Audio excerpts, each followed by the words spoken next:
Ketua Umum Projo memastikan organisasinya akan bertransformasi dan segera mengganti logo yang sebelumnya bergambar siluet wajah Jokowi. Lalu apa sesungguhnya langkah politik Budi Ari yang sebelumnya merupakan relawan garis keras Jokowi? Kita bahas bersama Ketua Umum Projo Budi Ari Setiadi serta Direktur Eksekutif Lingkar Madani Ray Rangkuti. Selamat petang Pak Budi, Bang Ray. Terima kasih sudah bergabung bersama kami di Kompas Petang. Selamat petang. Sama-sama. Pak Budi, dulu Projo ini lahir untuk Jokowi 2013 kalau nggak salah. Sekarang berpihak ke Prabowo. Apa sebenarnya yang berubah saat ini? Apakah ideologi dari Projo atau kepentingannya yang berubah, Pak Budi? Begini, yang pertama-tama sebelum saya jelaskan semuanya, saya ingin mengklarifikasi dulu itu pernyataan dari politisi baru PDI Perjuangan yang mengatakan bahwa soal judi online dan juga soal perlindungan politik dengan masuk Gerindra.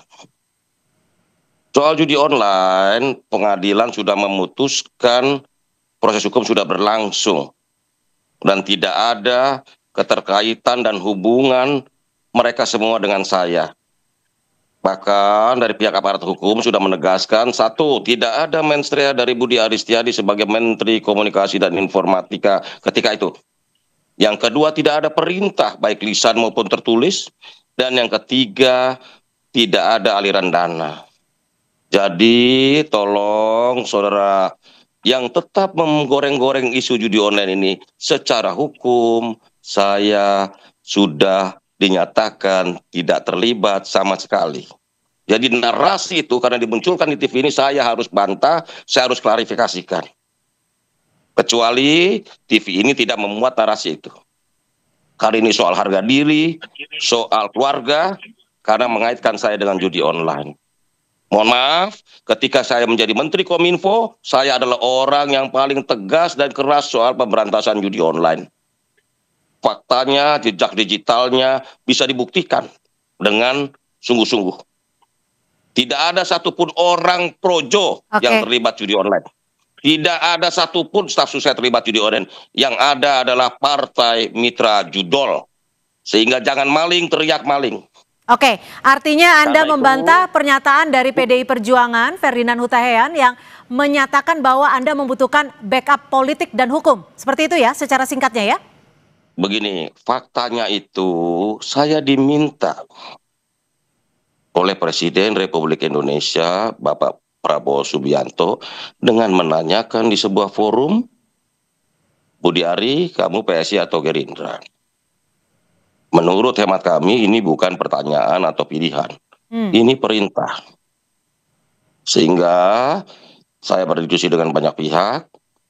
Pada Kongres ketiga Projo kemarin, saya memohon izin kepada para anggota Projo, jika suatu saat saya berpartai, harap dipahami. Oke, setelah 20 Juli 2025 itu, ketika Pak Prabowo bicara, apakah Anda dan juga Projo sendiri berkonsultasi langsung dengan Presiden Prabowo dan juga Gerindra? Sehingga saat ini menentukan langkah saat ini? Begini, pilihan hari ini atau kemarin bahwa kami memikirkan tentang agenda politik Presiden Prabowo yang memerlukan organisasi politik atau partai politik yang lebih solid, lebih kuat untuk mendukung presidensialisme Pak Prabowo. Saat ini Gerindra di 13%. Karena itu saya bilang ini agenda politik Presiden, agenda politik Presiden Prabowo ini harus kita perkuat dengan cara apa? Dengan cara mendukung partai politik yang dipimpin oleh Presiden Prabowo. Baik, artinya proses nama Anda Budi Ari Setiadi sudah masuk ke Partai Gerindra, ini sudah dalam proses atau seperti apa saat ini? Sampai saat ini saya sudah disetujui oleh teman-teman Projo untuk menjadi anggota Partai Gerindra, gitu loh. Kalau langkah dari jawaban dari Gerindranya seperti apa? Tunggu dulu, karena untuk mereka katakan bahwa figur-figur tertentu itu harus persetujuan Ketua Umum. Oke, artinya nunggu jawaban dari Pak Prabowo ya? Iya. Baik, Bang Rey, ini transformasi Projo akan mengubah logo dan juga dikonfirmasi oleh Pak Budi Ari dalam statementnya bahwa Projo itu bukan singkatan dari Pro Jokowi ya, tapi adalah bahasa dari Sanskerta dan Jawa. Kalau menurut Anda, Bang Rey, ini bentuk konsolidasi kekuasaan atau memang sebenarnya Projo yang sebelumnya kita tahu Pro Jokowi ini merupakan pelemahan dari pengaruh Jokowi saat ini? Menurut Anda, Bang Rey? Ya, dua-duanya. Bagi Projo juga membutuhkan lahan ya, membutuhkan tempat ya, di mana mereka bisa ikut serta di dalam kekuasaan, dan itu kalau bisa lebih dekat, ya tentu lebih dekat, jadi tidak berjarak gitu. Sebab kalau misalnya mereka menyebut diri sebagai Projo, saya kira otomatis itu juga bagian dari pemerintah Pak Prabowo. Sebab Pak Jokowi ini kan dengan sendirinya bersama dengan Pak Jokowi gitu. Nah, cuma itu kan ada semacam jarak ya, kalau tetap menggunakan nama Projo dalam pengertian Pro Jokowi gitu. Jaraknya itu apa? Jaraknya itu ya Pak Jokowi. Tapi kan kalau langsung misalnya masuk ke Gerindra, ya jarak itu teratasi. Oleh karena itu, ya apa namanya itu ya, kalau kejadian Projo nanti berubah menjadi Probo gitu ya, alias Pro Prabowo gitu ya, nah itu artinya kan makin dekat dengan Pak Prabowo dibandingkan. Tapi katanya namanya dikonfirmasi tidak akan berubah. Benar ya Pak Budi ya? Begini, kelahiran Projo itu sejalan dengan kelahiran kerinduan rakyat terhadap pemimpin rakyat itu sendiri, yang ada dalam sosok Pak Jokowi, yang akhirnya memunculkan Pak Jokowi di 2014 sebagai Presiden Republik Indonesia hingga 2 periode. Bahkan Projo sendiri itu adalah bagian dari organ pelopor pendukung Pak Prabowo dalam Pilpres 2024. Sehingga saya sampaikan bahwa Projo ini merupakan bagian awal dari pemerintahan Pak Prabowo Gibran. Jadi kita bukan ikut-ikutan, bukan di tengah jalan berubah. Karena waktu 2014 kita mendukung Pak Jokowi, 2019 kita mendukung Pak Jokowi, dan 2024 ini kita mendukung Pak Prabowo bersama Mas Gibran. Bagaimana analisa Anda, Bang Rey? Ya, kan nggak menjawab pertanyaan Anda tadi. Apakah berubah nama dari Projo ke Probo kan? Itu aja sebetulnya. Apakah akan tetap menggunakan nama Projo, atau seperti yang saya sebut, jangan-jangan nanti berubah namanya menjadi Probo, dari Pro Jokowi ke Pro Prabowo gitu. Kan itu pertanyaannya. Jadi soal dukung-mendukung tuh ceritanya udah selesai. Itu yang pertama. Nah, kalau langsung misalnya diubah namanya menjadi Probo, kan artinya nggak ada jarak. Sebab itu langsung seperti Projo dengan Jokowi. Nah, kalau jadi berubah menjadi Probo seperti ya itu tadi Pro Prabowo langsung gitu. Jadi nggak ada antar di situ, atau nggak ada fasilitator yang bernama Jokowi di situ. Itu yang pertama. Nah, yang kedua, inilah politik kita khususnya di Indonesia ini. Nah, di Indonesia ini sudahlah, yang kalau saya dulu pernah bersama dengan Bung Ari dalam salah satu acara talk show, dan kemudian itu diputar banyak orang, lalu viral yang saya sebutkan. Di Indonesia itu politisinya kalau nggak bisa berkuasa, ya ikut kekuasaan, kira-kira gitu loh. Oke. Jadi menurut Anda realistis juga ya? Apa yang menjadi langkah Projo ini realistis ya? Mau bicara realistis kah? Nggak mau bicara realistis kah? Mau bicara pragmatis kah? Mau bicara itu? Intinya para filosofi politisi kita itu begitulah. Kalau enggak berkuasa, ya ikut kekuasaan. Kan itu sama dengan kayak kemarin tuh ada calon presiden atau wakil presiden yang kontra ide dengan Pak Prabowo, lalu sekarang ikut dengan Pak Prabowo, karena filosofinya itu bukan visi misi, filosofinya itu bukan cita-cita. Filosofinya itu kalau tidak kita yang berkuasa, ikutlah dengan kekuasaan gitu. Baik, saya kembali. Nah, saya kira salah satu penjelasnya itu ya itu gitu ya. Sehingga dengan begitu kita nggak relevan sebetulnya melihat di Indonesia itu kesetiaan.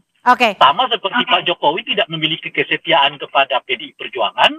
Nah, sekarang ya kesetiaannya Budi Ari katanya ya pada visi gitu. Nah, kan kalau pada visi nggak perlu mengubah nggak perlu mengubah logo, nggak perlu mengubah nama. Bahkan gimana Pak Budi? Anda menyetujui analisa yang sudah dibangun oleh Bang Rey, apakah betul memang Projo ingin mendekatkan kepada kekuasaan saat ini?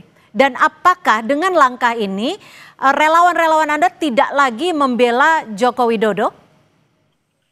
Begini loh, kita kan lahir bersama Jokowi di 2014, 2019. Dan di 2024 kita juga bersama Jokowi mendukung pemerintahan atau mendukung kemenangan Prabowo Gibran.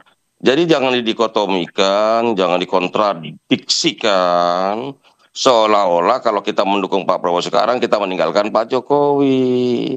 Ini kan narasi yang menurut saya terlalu simplistis dan sesat. Ingat loh Pak, kita ini mendukung sejak Pilpres 2014-19 ke Pak Jokowi, sehingga kita sebagai pendukung utama kita punya kewajiban mengamankan dan mengawal visi misi pemerintahan 10 tahun ini tidak boleh gagal. Nah karena itu di pemerintahan baru Pak Prabowo di 2004-2009 ini kita kawal karena kita pendukung awal juga pemerintahan ini gitu loh. Ingat loh, kita nggak pernah belok-belok loh. Tanggung jawab kita konsisten, kita sudah dukung, kita harus amankan. Begitu loh. Jika memang tujuannya adalah mengawal pemerintahan dan juga mendukung pemerintahan, Bang Rey, apakah Projo ini menurut Anda bisa dianalisa masih sebagai ormas atau saat ini sudah menjadi partai bayangan kekuasaan? Usai jeda, saya tunggu jawabannya.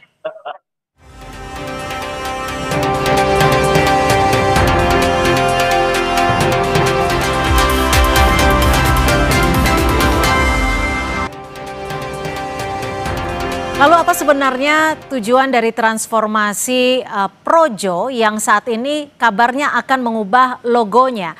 Bang Rey, kalau Anda melihatnya ini Ormas Projo ini akan mengganti logo. Kabarnya namanya tetap Projo, tapi artinya bukan Projokowi lagi. Menurut Anda apakah ini masih bisa disebut Ormas atau sudah menjadi partai bayangan kekuasaan? Bang Rey? Ya itu tergantung pada statuta mereka ya. Kalau mereka menyebut sebagai ormas ya ormas. Tapi kalau mereka menyebut sebagai underball partai ya underball partai. Jadi itu apa namanya itu? Saya kira apa istilahnya? Jadi kita ini semua sudah hampir relatif kabur lah ya. Mana relawan, mana underball, mana ormas, mana ini macam dan sebagainya itu sudah relatif kabur. Jadi cara melihatnya itu bukan lagi dari perspektif ada apa namanya itu ya tindakan, tapi dari perspektif ADRT-nya. Jadi kalau di ADRT-nya mereka menyebut sebagai ormas ya ormas, sebagai underball partai. Tapi sebagai kelompok relawan ya kelompok relawan gitu. Oke. Nah cuma kan kalau kelompok relawan itu kan artinya yang didukung adalah cita-cita, yang didukung adalah kesamaan visi. Jadi kalau kesamaan visi dan cita-citanya tetap sama, apapun namanya, apapun logonya, macam-macam itu. Nah, itu akan tetap jalan, itu satu. Nah, yang kedua, kalau yang namanya relawan itu juga nggak harus bagian dari kekuasaan itu. Mereka tetap bisa menjadi tetap relawan, tapi justru menjadi organisasi terdepan yang melakukan kritik dan pengawasan terhadap kekuasaan itu. Oke. Nah, di kita ini kan relawan itu identik dengan hitam putih kekuasaan tetap dibela gitu loh, Pak. Padahal mestinya salah satu watak dari relawan itu kalau Anda tetap pada visi yang sama, ya Anda bela. Tapi kalau Anda berbeda dengan visi yang sama-sama kita perjuangkan, ya saya akan mengkritiknya gitu. Oke. Nah, itu yang saya sebut kabur nih sekarang soal apa yang disebut relawan, apa yang Anda partai gitu. Nah, itu satu. Nah, yang kedua, kalau ini kan orang dukung sesuatu itu kan boleh disebut dalam 3 aspek ya. Aspek pertama ya memang karena ada kesamaan visi. Yang kedua adalah karena ada kesamaan kepentingan gitu.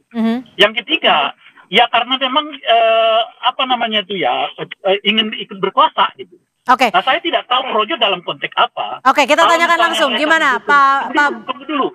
Kalau mereka misalnya mendukung Pak Prabowo karena aspek sama visi, sama tujuan itu, mereka nggak perlu ganti nama, nggak perlu ganti logo, nggak perlu juga harus bagian dari Gerindra. Bahkan mungkin mereka seperti yang sekarang aja gitu loh. Oke. Bagaimana Pak Budi Anda menjawab ini? Tapi untuk logonya sendiri nanti akan seperti apa? Dan untuk pengubahan logo ini Anda konsultasi dengan Pak Jokowi nggak? Ya, Kami akan berkonsultasi dengan Pak Oh, baru Jokowi. akan. Jadi pas udah ini Kan saat ini belum ya? ada. Kan keputusannya baru rencana perubahan logo. Hmm. Logo barunya belum. Nanti kami sampaikan ke Pak Jokowi. Diskusikan. Oke. Kita minta pendapat beliau juga. Kenapa sih ya logonya harus diubah? Begini, ini yang nanya siapa di presenternya atau Bang Rey? Saya tak jawab juga. Bang Rey, silakan dijawab, boleh saja. Kenapa Begini, harus dirubah? ya. Pertanyaan Bang Rey. Begini, Projo itu lahir dan identik dengan kepemimpinan Pak Jokowi. Nah, logo siluet Pak Jokowi ini menurut hemat pandang teman-teman perlu kita perbarui. Karena saat ini yang memimpin adalah Pak Prabowo Subianto sebagai presiden yang memang sejak awal kita dukung dan kita menangkan, yang juga harus kita punya tanggung jawab secara politik dan moral untuk mensukseskan pemerintahan ini dalam 10 tahun ke depan. Kenapa kami mendukung Pak Prabowo? Karena kami yakin, seperti Pak Jokowi, pemimpin yang lahir dari kandungan rakyat itu sendiri, Pak Prabowo pun juga pikiran dan hatinya memang untuk rakyat. Gitu loh. Banyak program-program politik dan program-program prioritas presiden ini memang semuanya diabadikan atau diabdikan untuk kepentingan rakyat. Oke. Persoalannya tentu banyak problematika, misalnya soal tata kelola, soal eksekusinya yang harus kita kawal, kita kritisi. Begitu, Mbak. Baik, kalau begitu Anda senyum-senyum Bang Rey, singkat saja, satu kalimat saja mungkin. Karena saya juga penasaran nih apa yang ada di pikiran Anda. Satu kalimat saja mungkin. Waktu kita sudah habis. Logo, perubahan bagian itu adalah perubahan yang memperlihatkan kepada kita. Itulah politik di Indonesia. Tidak ada kesetiaan. Kesetiaan yang utama itu adalah pada kekuasaan. Bahkan kala, ya kan, orang yang menenteng Anda dari bawah sampai ke presiden pun Anda bisa tinggalkan kok dari dalam politik. Apalagi urusan yang seperti yang sekarang. Tak apa-apa Bung Budi, lanjut saja. Baik. Nanti 2029, 2034 bisa saja logo berubah kembali. Baik, terima kasih Direktur Eksekutif Lingkar Madani, Bang Rey Rangkuti dan Budi Ari, Ketua Umum Projo. Terima kasih sudah berbagi informasi dan juga perspektif. Selamat sore. Sore.